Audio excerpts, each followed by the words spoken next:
પાટણ જિલ્લામાં સિદ્ધપુર તાલુકામાં ગાગલાસણા ગામે સરદાર પટેલ સેવા દળ દ્વારા લગ્ન નોંધણી કાયદામાં સુધારા અને મૈત્રી કરાર રદ કરવાની માંગ સાથે વિશાળ જનજાગૃતિ મહાસંમેલન યોજાયું હતું।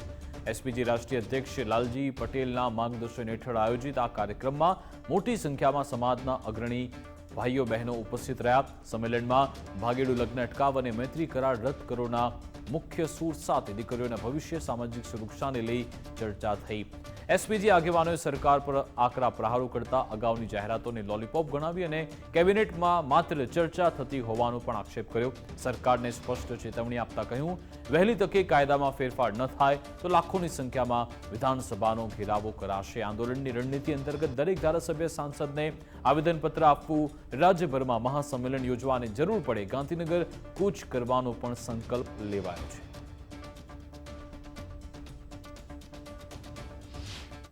જે અમારી લગ્ન નોંધણીના કાયદાની અંદર સુધારો થાય, ભાગેડુ લગ્નો અટકે અને મૈત્રી કરાર જેવો કાયદો રદ કરવા માટેની વારંવાર બધી જગ્યાએ માગણી કરી રહ્યા છીએ। અમે છેલ્લા 5 વર્ષથી લાલજીભાઈના નેજા હેઠળ સર્વે સમાજની ટીમ દ્વારા અમારું આંદોલન ચાલે છે, છતાં પણ આ ગુજરાતની બહેરી અને મૂંગી સરકાર દ્વારા કોઈ કાયદો બદલવા માટે તૈયાર નથી। તો આગામી સમયની અંદર અમે વિધાનસભા ઘેરવાના પણ કાર્યક્રમ કરવાના છીએ, ગાંધીનગર ખાતે કૂચ કરવાના છીએ।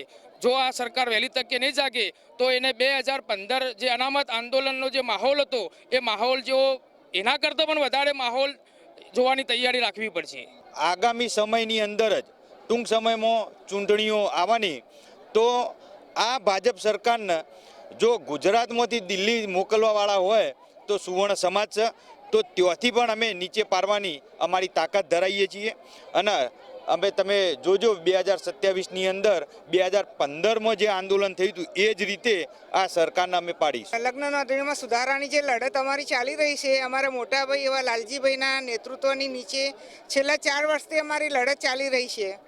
એ લડતની અંદર એવું છે કે 18 વર્ષની દીકરી એટલે રમતી ખેલતી કૂદતી દીકરી જે આંગણા આગળ એને કંઈ ખબર ના હોય, એ જે 18 વર્ષની દીકરી છે એની ઉંમર 21 વર્ષની કરવાની, માતા પિતાની જે સહી છે એ ફરજિયાત કરવાની બ્લડ રિલેશનવાળાની, અને જે મૈત્રી કરાર છે એ રદ કરવાની। વહેલી તકે મૈત્રી કરાર જે છે એ નાના બાળકો મૂકીને પણ મહિલા અને પુરુષો મૈત્રી કરારમાં રહે છે એકબીજા સાથે, પોતાના બાળકો નાના હોય છે અને મૂકીને જ્યારે એવા કેસો અમારી પાસે આવે છે ત્યારે અમને પોતે પણ એવું થાય કે પાટીદારની આ પરિસ્થિતિ ઊભી થઈ છે।